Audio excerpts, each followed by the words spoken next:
Now that the head is animated, we're ready to animate the ears.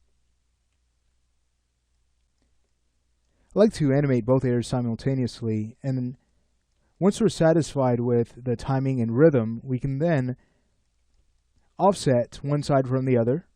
And then when that happens, our F-curve will be out of range. So I'll go ahead and teach you a trick for keeping everything in range.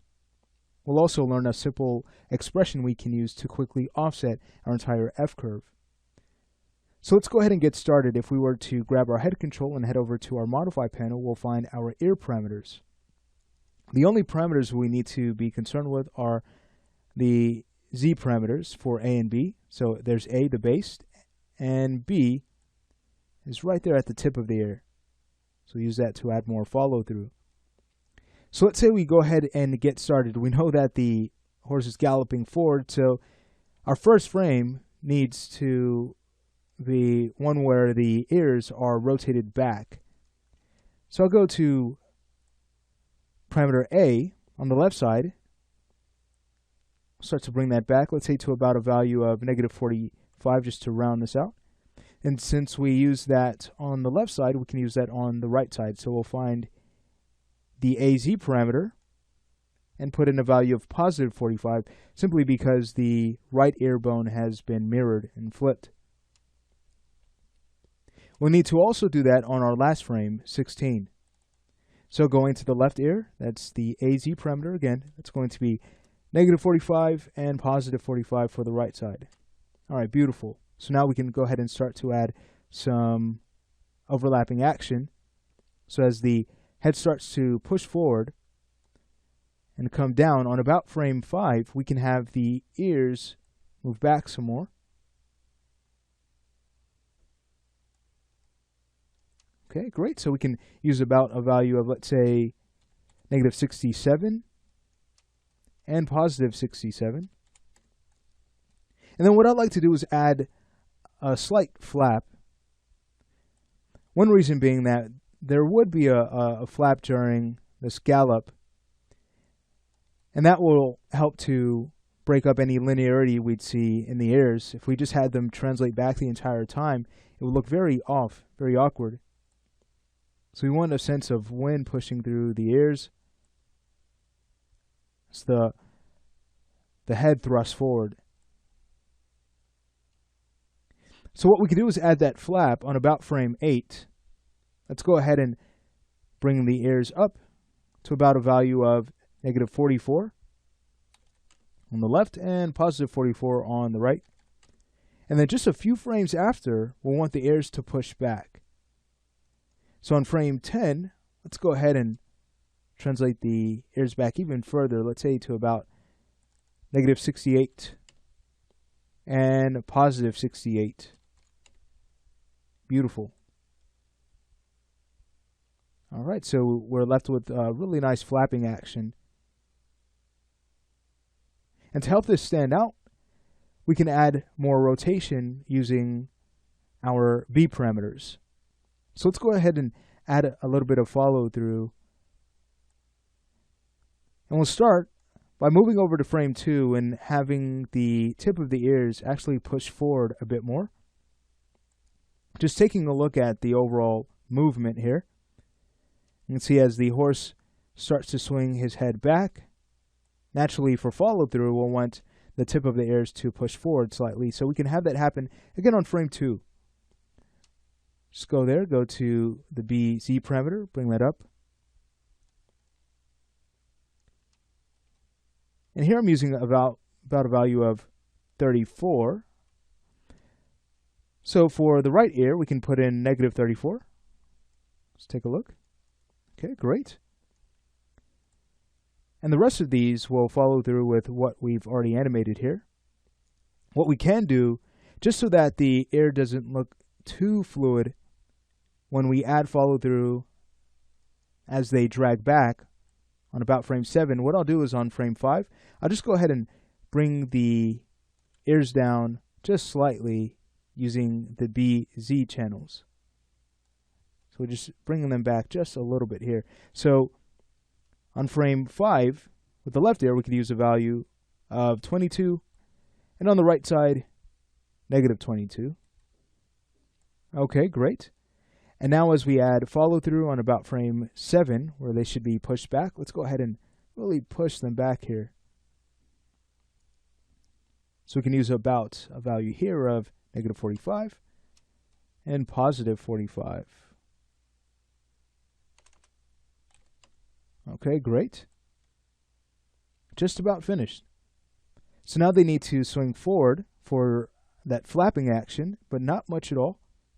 So I'll go ahead and bring forward to snare a value of 0. I might go ahead and bring that to about 2 on the left side and -2 on the right. And then we'll need them to fling back a few frames after. So on frame 11, let's go ahead and pull them back some more. So on the right side, I've used a value of 36, so let's go ahead and use -36 on the left. Okay, great. So now it's time to take a look at our curve editor. So we do have manual navigation on. If we were to go ahead and uncheck that, we should see all of our function curves. So you might want to toggle between the two modes, turning that on and off. And that's if you find that it's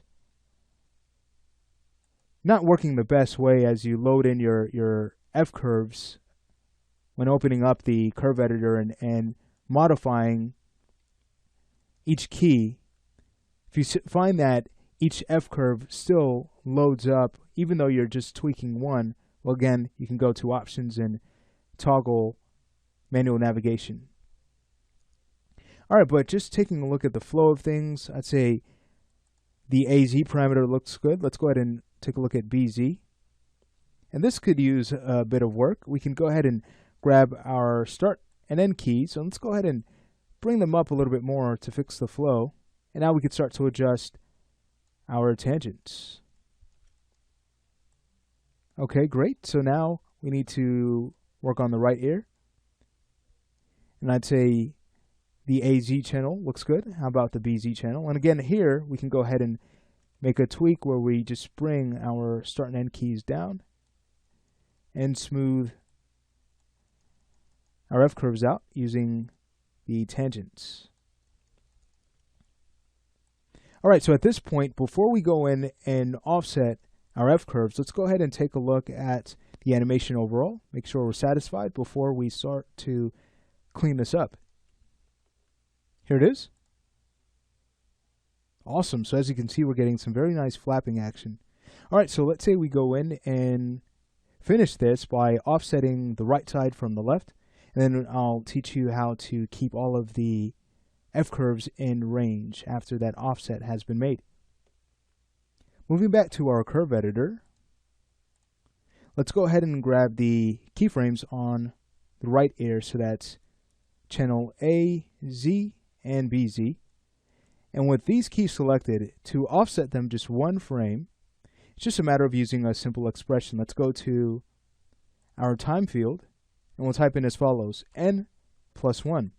So now you'll see that that shifts them down just one frame over to our right to delay the timing. All right, so next, it's just a matter of keeping everything in range. Let's go ahead and start with our first channel, AZ.